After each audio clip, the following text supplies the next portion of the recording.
Antes de mais, eu saúdo fraternalmente todos os presentes nesta sala e também agradeço ao Munga por este convite.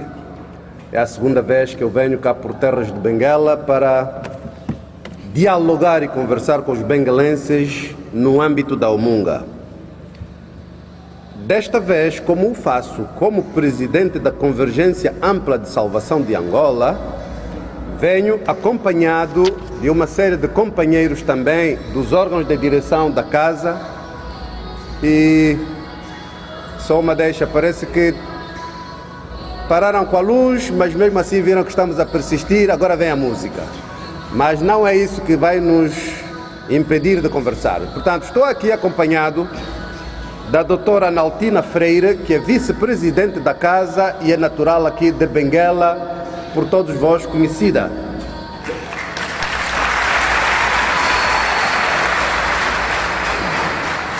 Está aqui presente o engenheiro António Tonga, que é o diretor do gabinete dos assessores do presidente da casa. Está aqui o doutor Celso Tadeu, também médico vosso aqui de Benguela, que é membro do Conselho Deliberativo da casa, membro do Gabinete de Estudos, Análise e Programação da casa e também parte dos assessores do presidente da casa. Está aqui convosco o doutor Florencio Diló, ou Florencio Cananga, que é o secretário executivo da casa aqui em Benguela. Está aqui presente o doutor Evaristo Escolomanho, que também é membro do Conselho Deliberativo da casa. Está aqui presente o senhor Félix Miranda, membro do Conselho Deliberativo da casa e assessor do presidente da casa. Está aqui o senhor do engenheiro Armando Caetano, membro do Conselho Deliberativo da casa, também vosso conhecido aqui benguelense. O senhor Fonseca Palanga, que também é do Conselho Deliberativo da casa. Portanto, não leio vários outros que estão presentes também, porque eu vim aqui na qualidade de palestrante, não vim fazer comício da casa. Portanto, foi-me proposto apresentar o tema Estado da Nação. O que é isso de Estado da Nação? É como se fôssemos médicos e quiséssemos fazer um diagnóstico. Portanto, o que vamos tentar fazer aqui é o diagnóstico de como é que está o nosso país. No entanto, como é minha característica, e os médicos são sempre assim, quando se faz um diagnóstico, logo a seguir faz-se a receita. Entretanto, eu vou procurar restringir-me à dimensão diagnóstico, já que foi isso que me foi solicitado, e tentar prescrever receitas, embora num ou noutro ponto isto possa ocorrer. Também vou fazer tudo para estar no estrito campo acadêmico, visão, política, análise, sem meter-me aqui a utilizar o palco da Umunga para fazer propaganda ou mensagem da casa. Portanto, vou abordar mais no ponto de vista científico. Como metodologia, decidi, e sempre tem sido assim, não trazer um texto escrito completamente e ler e é fastidioso. Trouxe notas soltas, ou por outro lado, sinopse, com algumas ideias essenciais que vou expandir e explicar para permitir uma exposição mais espontânea, conversa entre nós e interação no debate que vamos ter em seguida. A estrutura da apresentação, apesar do tema ser o diagnóstico do Estado da Nação, avaliarmos como é que está Angola, vou primeiro fazer uma breve retrospectiva. É muito melhor termos uma ideia do que é hoje, tendo antes disso a percepção como é que chegamos até hoje. Então, vou fazer a retrospectiva muito breve. Depois disso, vou abordar o contexto geral, que é o diagnóstico, em 4 temáticas diferentes. Primeiro, do ponto de vista institucional, depois, do ponto de vista político, seguidamente do ponto de vista econômico, do ponto de vista social e do ponto de vista da postura de Angola nos capítulos de defesa, ordem pública, segurança e política externa. Portanto, fica mais ou menos assim estruturada a nossa apresentação. Espero que possamos ser o mais breve possível. Talvez uma só deixa antes de entrar no tema. Para um país como Angola, com enormes recursos energéticos, com enormes recursos hídricos que podem ser também transformados em recursos energéticos, é inaceitável vivermos esses apagões permanentemente em todas as nossas cidades e todo o meio rural. E é mesmo por isso que surgiu a convergência ampla de salvação de Angola Casa. É para que quando houver um governo da casa não pode mais haver essas coisas. É irresponsabilidade e incapacidade de numa cidade como Benguela termos apagões em pleno dia de comemoração da festa de Benguela.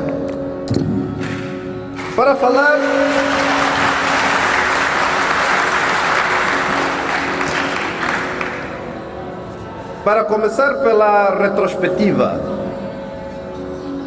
a história recente de Angola como país independente tem 3 marcos fundamentais e pode ser dividida em 3 etapas.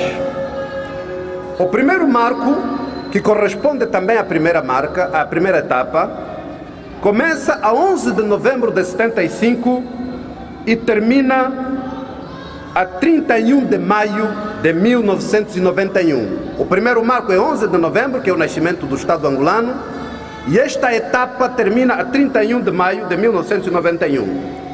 E que caracterizo como a etapa de criação do Estado angolano e corresponde à Primeira República. Nesta etapa, tivemos como fatores positivos a proclamação da independência e a instauração da autogovernação. Passamos a governar-nos a nós próprios. Foram os fatores positivos desta primeira etapa.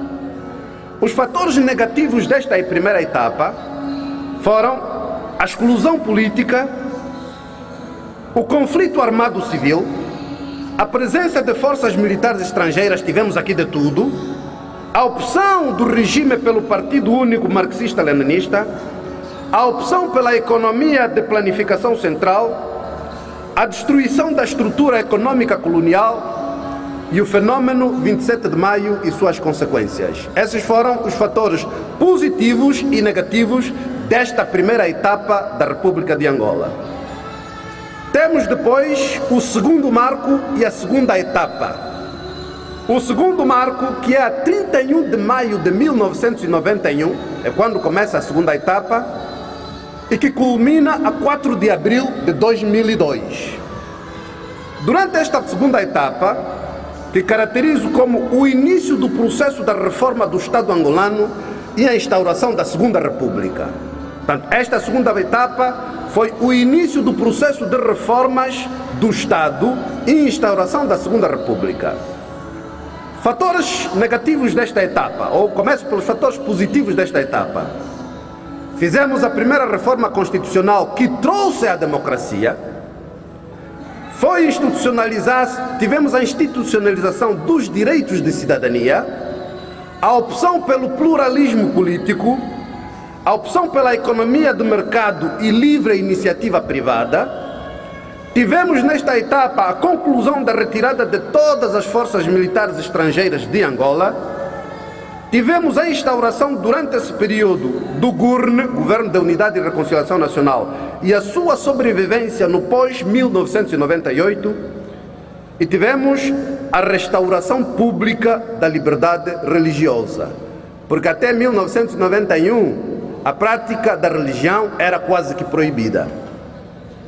Os fatores negativos deste período e desta etapa foram o descalabro do processo eleitoral em 1992, o ressurgimento do conflito armado em 1993 e 1998, o agravamento da situação social da população, a estagnação econômica, a estagnação do processo democrático, a degradação e inversão dos valores ético-morais, e assim consubstanciamos o que foi a segunda etapa, a partir do primeiro marco ao terceiro marco.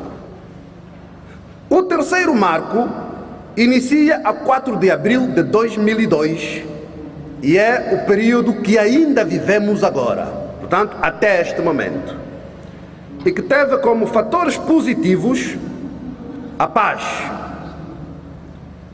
a retomada do processo de reconciliação nacional, o início do processo de reconstrução nacional, o crescimento do produto interno bruto, significa a riqueza de Angola, a melhoria tênue de alguns indicadores sociais e a retomada do processo democrático, nesta etapa que aqui vivemos, que eu caracterizo como a etapa do renascimento do país e da esperança.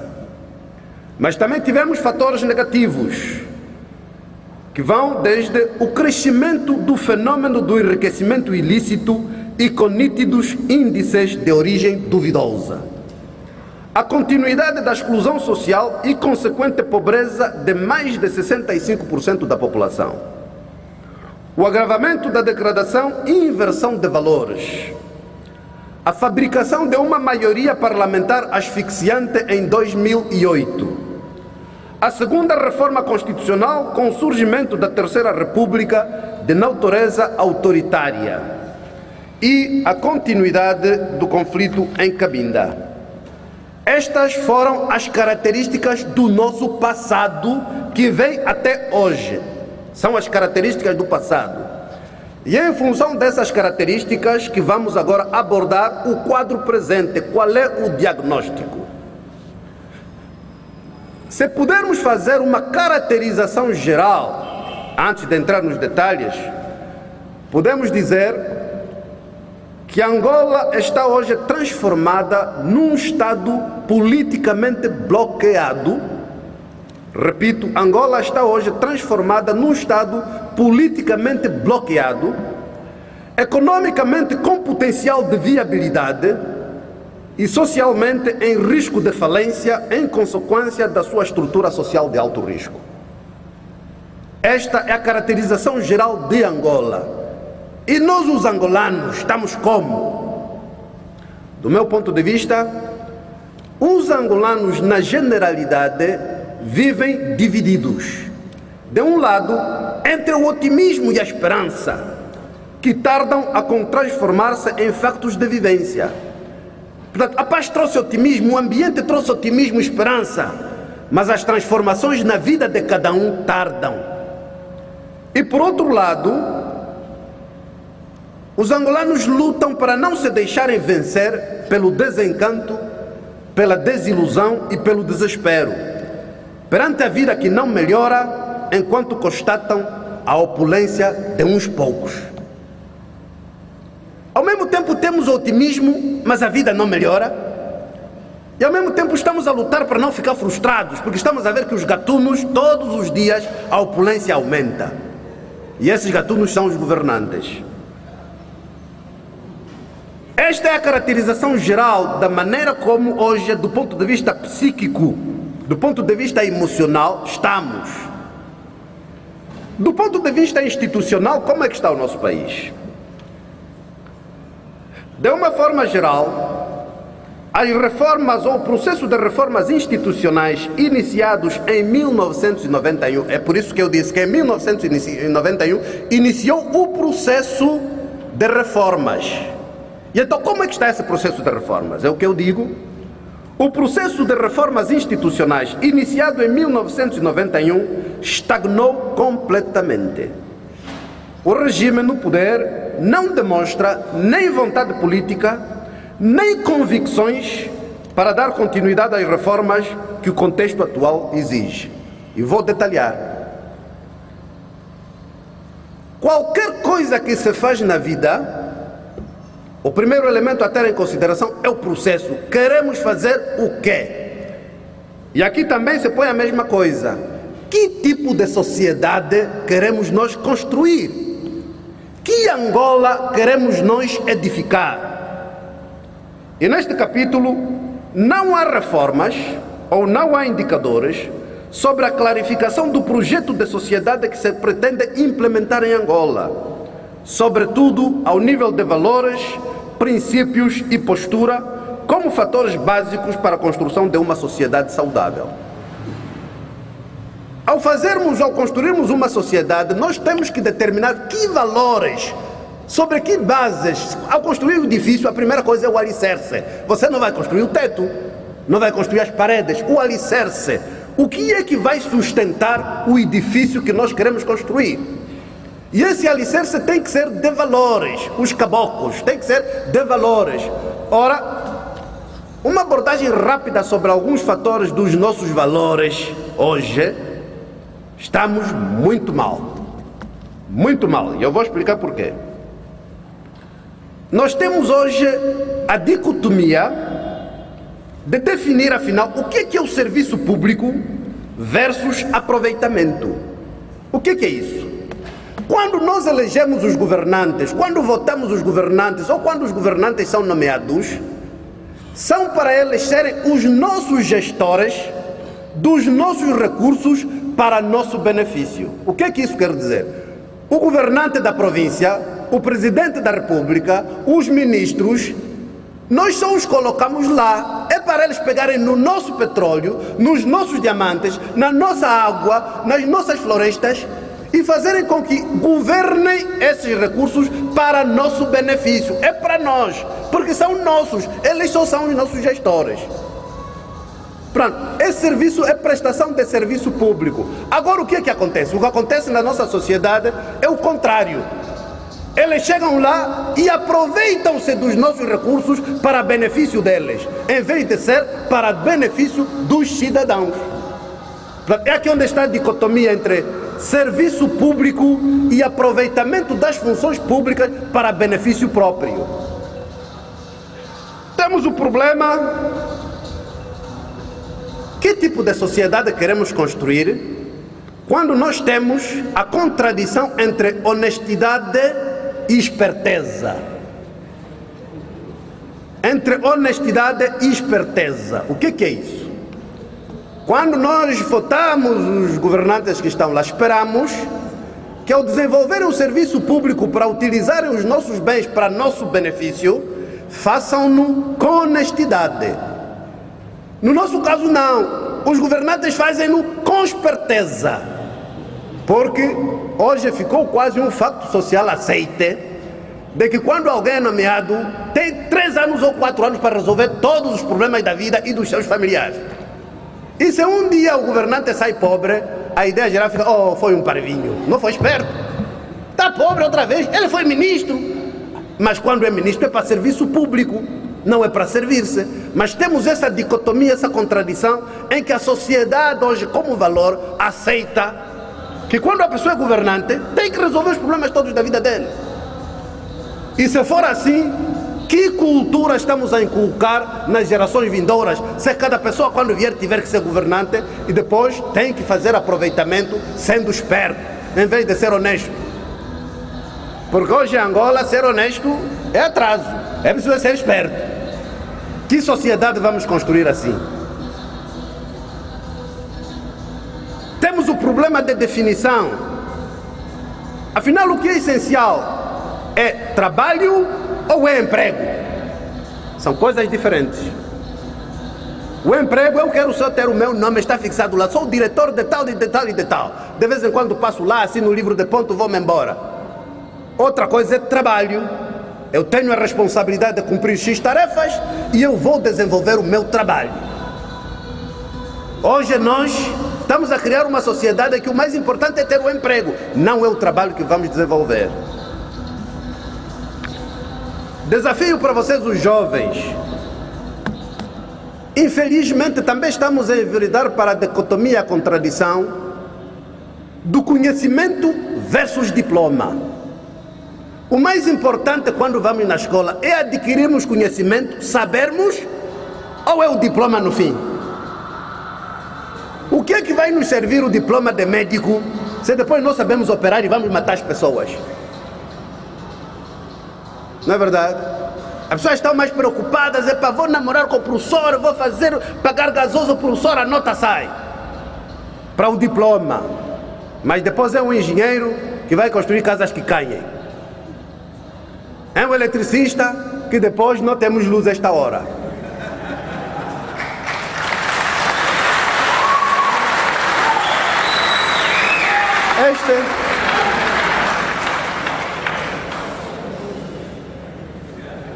Este e muitos outros, como o problema, por exemplo, quando as pessoas entram nos negócios, é a busca de uma sustentabilidade empresarial ou é pensar que em 2 dias tenho que enriquecer?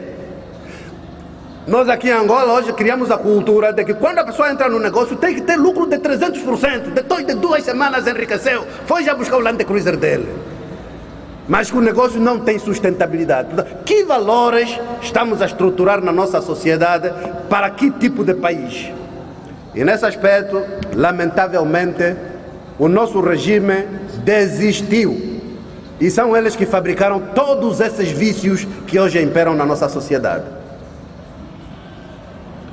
Em termos de reformas institucionais, há que referir que as reformas do Estado efetuadas no âmbito da segunda reforma constitucional representaram um recuo quanto aos pressupostos básicos para a afirmação da democracia, do Estado de Direito e do equilíbrio de poderes entre os vários órgãos do Estado. Essa nova reforma constitucional que foi feita concentrou tantos poderes ao nível do Executivo que hoje praticamente uma pessoa manda tudo. E que isso depois se transmite também em termos comportamentais, de que ao nível central é o Presidente da República que decide tudo. Quando chega na província é o governador que decide tudo. Quando chega no município é o administrador que decide tudo. Quando chega na comuna é o administrador que decide tudo. Todos os outros angolanos não têm voz e não têm papel. Aquilo que eu chamo o autoritarismo de cariz africano. É tipo soba.